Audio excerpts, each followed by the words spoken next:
I've spent the last month making the ultimate tiny office, solving countless issues and mistakes brought about by lack of experience, naive overconfidence, and the usual lack of planning. Just to try and fit all of this in here. The aim is simple. I have this space cluttered with old projects, books, reminders of sportive mediocrity from past lives. And I want to prove that this whole thing here is enough space to fit a fully functioning office in. But to show you what's been happening, we need to go back a month. Now from the get-go, this project felt overwhelming. And not from the perspective that it is actually a simple build and most carpenters could do it in their sleep, but more from trying to tie everything together to fit and to work how it works in my head. I've had to force myself to take it bit by bit, to stop thinking about the whole and how it all moves together. I'm going to have wished that this was bigger, aren't I? And rather, just start preparing the bits that I know I need, and the stuff that takes time and space, like veneering these doors.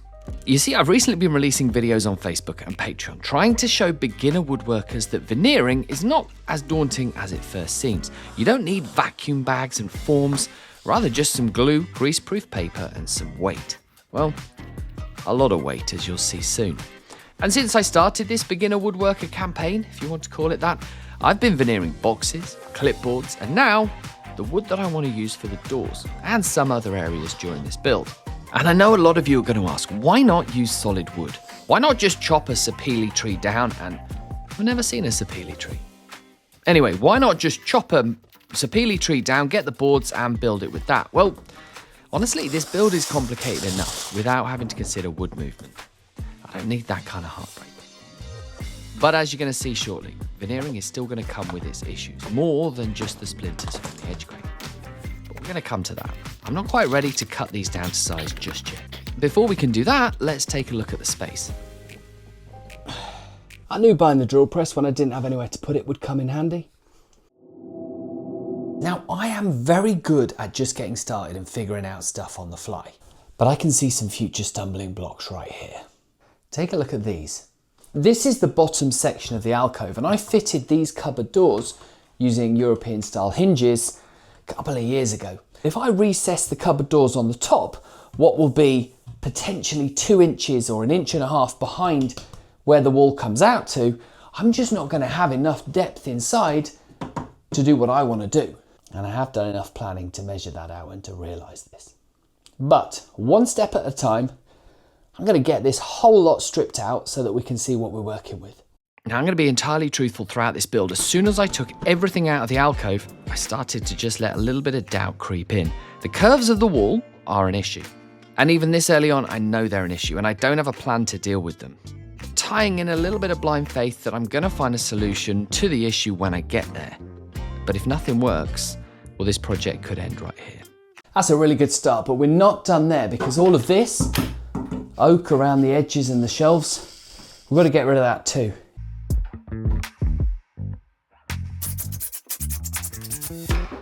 That job wasn't too bad, but I may have made a little bit of an underestimation on this because 940mm at the back, 950 at the front, and then it curves away. I am asking myself right now why I don't want to turn this into a bit of a man cave, because this would be the perfect alcove for a TV or a darts board or gaming centre or some nice oak wooden shelves to hold lots of tat.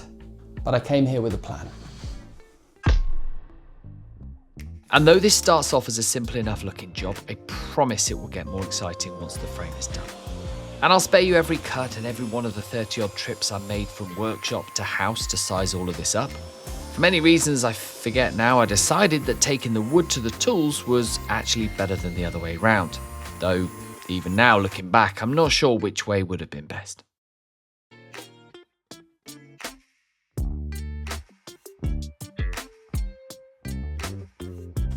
This entire part took the best part of a day, maybe even more, not what you're seeing here, which looks more like a half-hour job. And the reason for that, well, the reason for that was the walls. There's not a straight bit on this wall, that wall, that wall, that wall, any of it. There's not a single straight bit. that's on me. Or rather, that was nearly on me. Okay, I'm gonna trim these down. You're not gonna see these because I've got a plan for the insides of them. So I might just fit them to the walls as individuals and then fit the top in as an individual and then tie them together with pocket screws. Because I think that is going to get me a better job done.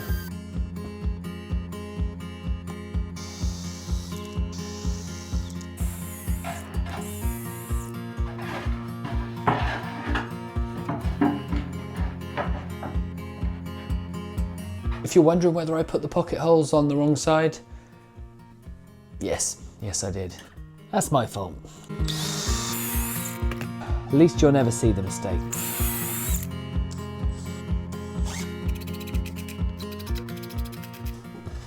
If only there was one straight wall in that alcove. And I mean, honestly, in any direction, because they're wonky one way, they bulge another way, the back bulges. This entire project could get derailed because of two things. One, the walls. Two, my lack of experience and possibly patience. Anyway, the sides are sturdy, so we can start making a plan for the next step.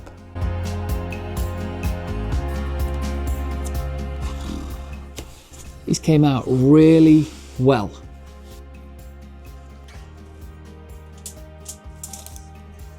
I can't remember which way I was going to have the grain. That's a problem.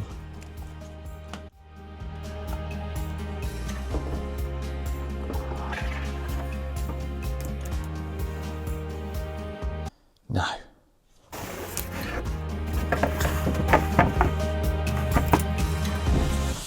But I am really happy with how this came out. Let me show you. Now, I don't mind admitting that I was dreading this bit pretty much from the time I finished veneering, because I realised I didn't have a straight edge to work with, so I couldn't just throw these straight through the table saw to dimension them. That's where the cheapest track saw guide in history comes in for this circular saw. And I've got to say, it did a phenomenal job. I'm a bit skeptical usually because I made it, well, backwards.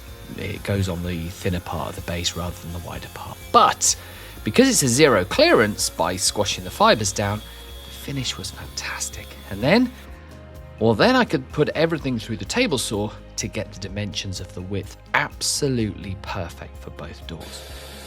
I don't think that you need to see every single cut, but I do think it's important to show you that just with any table saw you can get the job done. You just sometimes have to think outside the box, like using the circular saw for your first cut to give you that straight edge to safely run along the fence.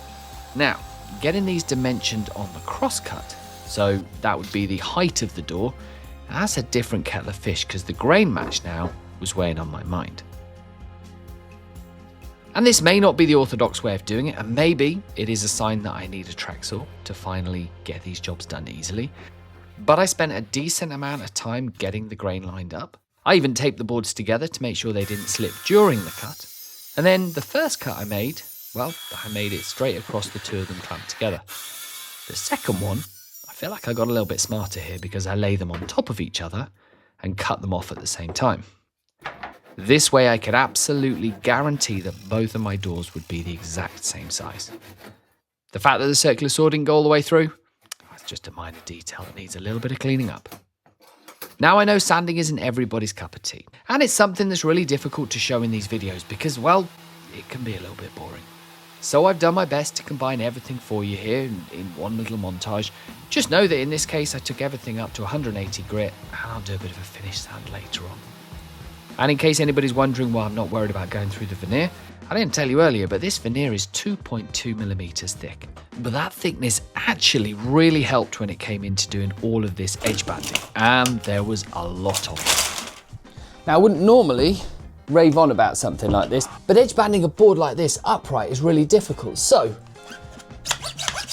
I've just hit my 3D design software, 3D printed these, and well, they're actually in a video of their own on the 3D Print for Woodworking channel. I'll leave a link for it down in the description, but they've already come in so handy for this project. Now I can have two hands free to edge band. I feel like I need to let you into a little bit of a secret there, and also a plan for what I'm going to be doing for the next hour. I have used two different types of tape, thinking one tape wasn't sticky enough because it keeps flicking back up and then the veneer keeps coming away with it. It's not the tape. I sanded it. I didn't clear the dust off. That's stopping the tape sticking.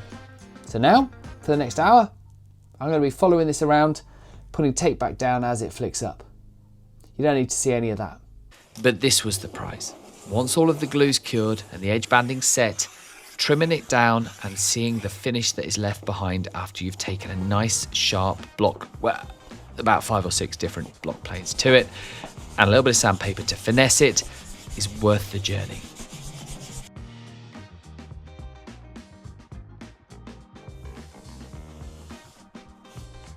Speaking of journeys, it's time to put this thing together. These doors weigh a ton. They're going to be held on by what most people call European style hinges, like these ones from Blum.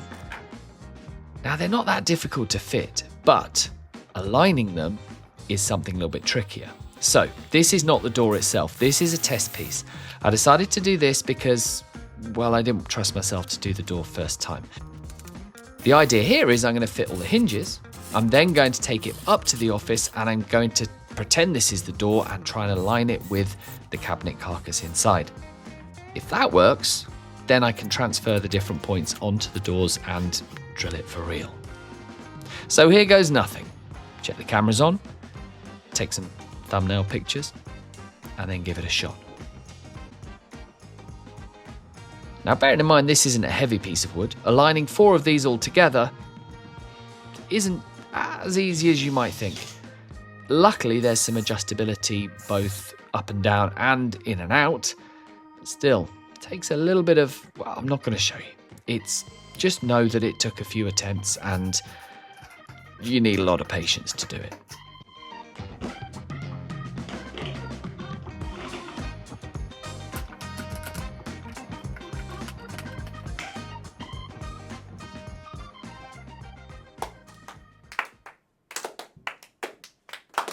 But once it's done, you can stand proud. Or is that smug? I don't know, there's a fine line. But either way, this is a success. Don't worry about the sides. I'm currently making a plan that's going to hopefully hide them. I'm going to need some edge banding on this. I'm not celebrating just yet, we've got some work to do.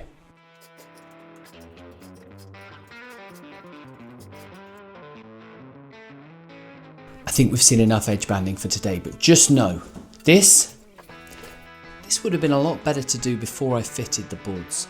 Nevertheless, like so many other parts of this build, it just got done. And now, the slightly scarier part. I used the scrap board that we'd used for the hinges as a storage stick, and I took it over to the actual doors. Marked, drilled, fitted all the hinges, hoping that I hadn't made any mistakes along the way.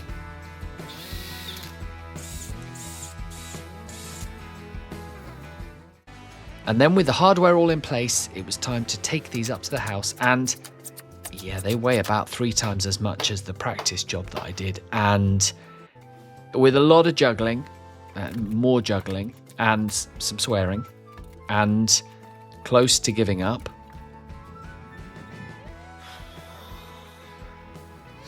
eventually, with time, I got them fitted. So it was a good feeling to finish the day with both doors in place. But so I've slept on this a little bit, and I must say, as proud as I am of how far we came yesterday, it's not perfect. We're not looking for perfection, but we've got to look for quite good, because this morning I'm cursing past Mark from 5 or 6 years ago, the Mark who fitted this shelf, because the plan for this was that everything is going to sit on this shelf. Everything that I'm about to build that I'd put today aside for was going to go on this shelf. But past Mark did not make this shelf very sturdy. Past Mark did not make this shelf well fixed to the side and the back.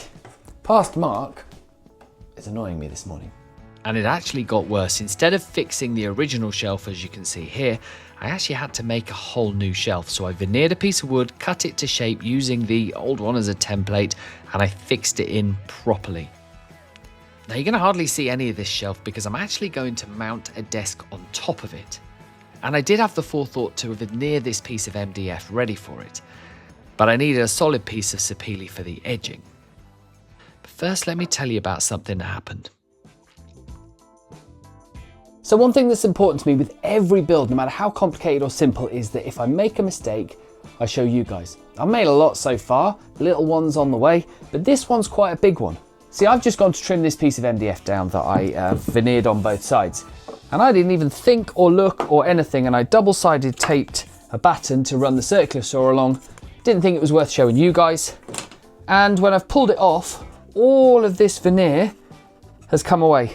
So, all the way along I noticed a gap. All I'm doing is I'm going to prise it open with a knife. Then I'm just drizzling down some thin CA glue, spraying some activator, and hopefully that'll hold it nice and tight. Something like woodworking is impossible to get through without mistakes. How you fix your mistakes is the real win. And then you just hope you avoid them next time. But if you don't, well, you still know how to fix them. It's very unlikely that that's actually going to be seen. It is the top of the piece, which is one of the reasons why I've actually done this, but it's at the back. And now I just have to sand some CA glue off my fingers. No biggie. It's at this stage of the editing process that I realise that I've shown you a lot of edge banding and a lot of trimming, and it does start to get a little bit samey. So I'm going to cut this down to just the bare bones, but I did another panel to use as the desk, and well, you don't always make a shot like this, even if you do nearly break your brand new camera. Anyway, just the highlights. This is the desk, and I put some solid wood on the bit that's going to be closest to me because I thought it would take a bit more of a beating, and it made a nice handle for what's going to come next. There's also a back section, which is what you can see me putting in here, and they need attaching together because there's a lot of overhang. But before I can do that, it needs trimming. And I don't know if this is the right way of doing it, but I had to measure the gap between the doors as they were out at 90 degrees.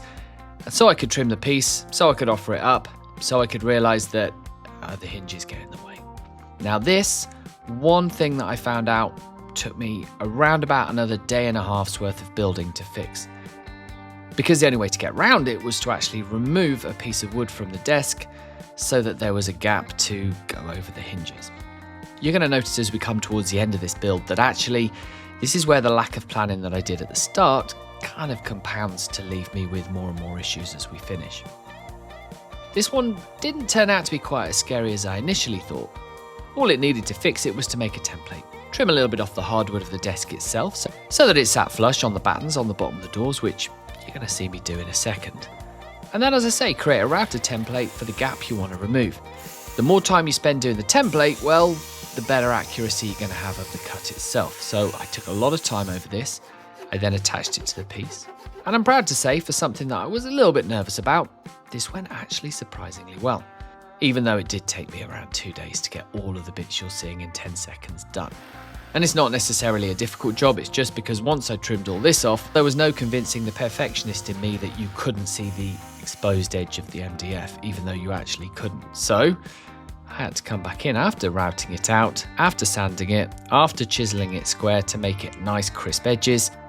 I had to then come back in to put edge banding in it because, well, I'd have known that it wasn't edge banded. And apparently that's important to me. Who knew? And also, I have to confess it does look good on the video.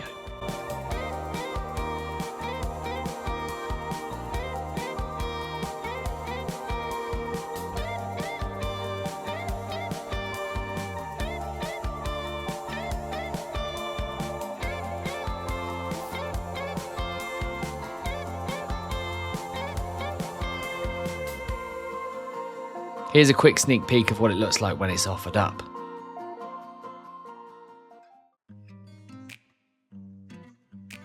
Now these battens that are actually going to be supporting the desk, I wasn't sure they'd actually work. So I'm only going to cut them very roughly and loosely screw them into the bottom of the doors. But to test them properly, I need to actually connect the two pieces of the desk together. To connect the two desks together, I bought myself a nice brass finished piano hinge. The hope being that I can connect it into the ends of both pieces. I wasn't too worried about the fact that I was screwing into MDF here for anybody that's panicking out there, because although the weight of the desk is cantilevered out over an open space, because of those battens on the bottom of the doors, which you will see soon, I don't think there's going to be a huge amount of weight or pressure on the hinge itself. But if you think I've done anything wrong in that bit or in the rest of this build, just let me know. And well, I doubt I'll be able to change it, but at least I'll know.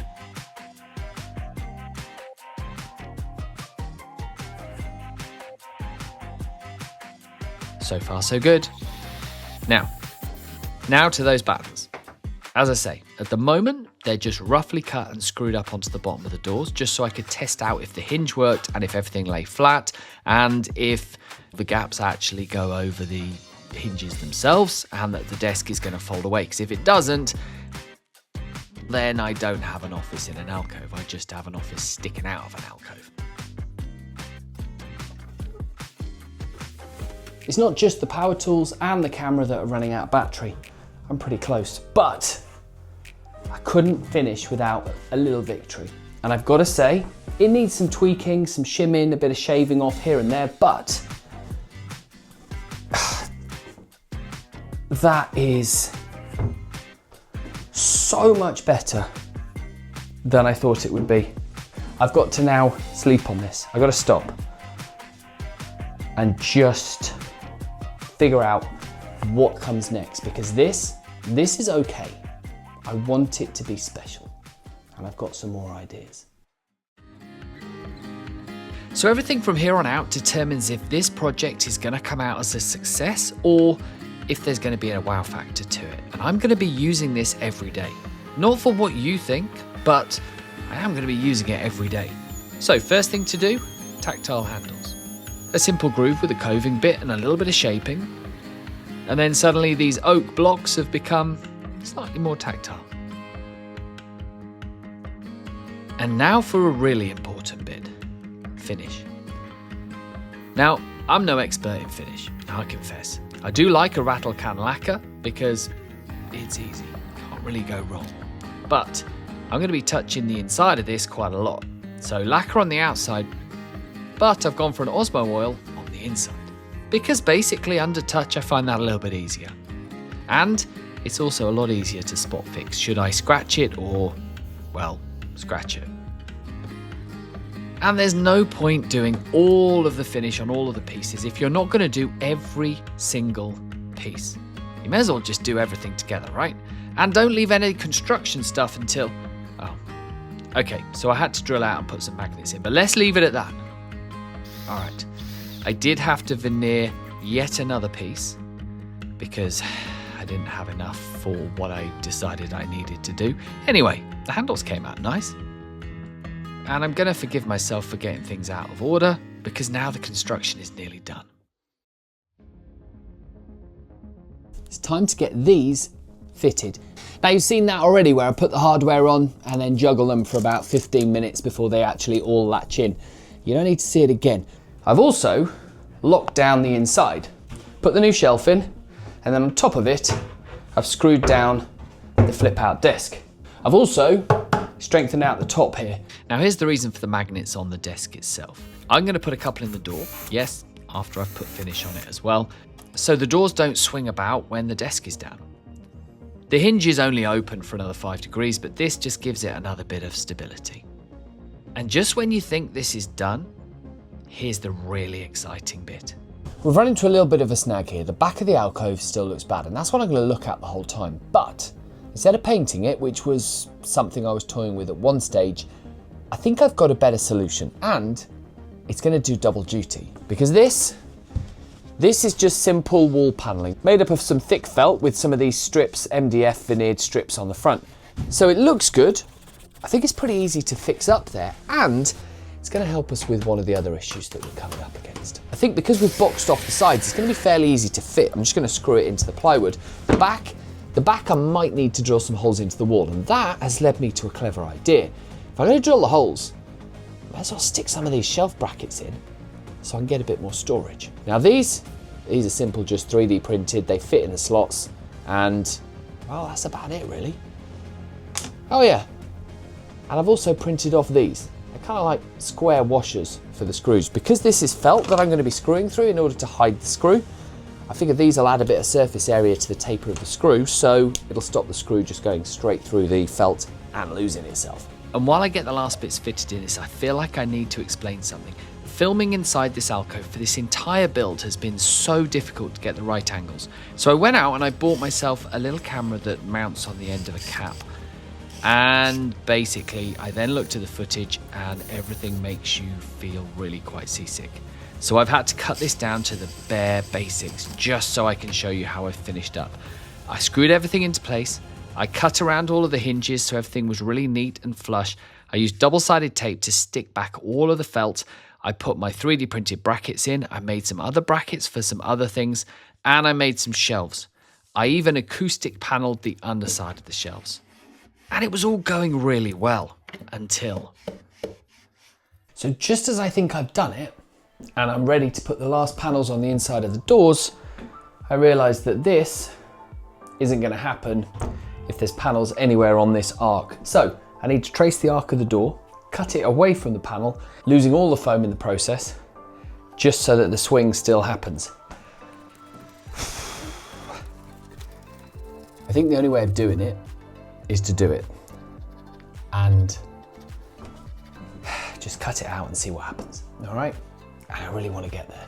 I was really worried that after a full month of work on this, cutting the acoustic panels like I'd done would not only ruin the aesthetics, but would also ruin the sound control within this area, because I've set this up for one reason and one reason only. For years now, I've been having to run down to my workshop to do the voiceovers down there, and that's just slowed down the editing process and made the sound quality really poor. And so I've set up everything in this video to be an office in an alcove for two reasons. One, to show people that it is really easy to take a small space within your house and make it very usable. Two, to show you that you can do it with only the basic skills. And three, because I need an office in an office. I need a separate space within my workspace where I can turn around from editing, I can record a voiceover, and I can edit it back into the flow easily. And I wanted to make that space look as good as I could. These drawers, I've purposely missed them out of this video because, well, I've got a special purpose for the build that I'm going to show you in a couple of weeks' time.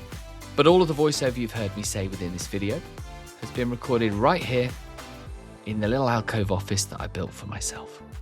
I hope you enjoyed the build. I have to say a special thank you to my patrons on this one because I showed them the first 2 weeks of this build to keep myself motivated. It was a hard slog, and honestly this has been one of the hardest videos and hardest builds I've ever made. And if you've got to this point in this long video, I thank you so much for coming along with me. Please consider subscribing, hit the like, and if you've really enjoyed it, hit the hype. Thanks a lot for watching.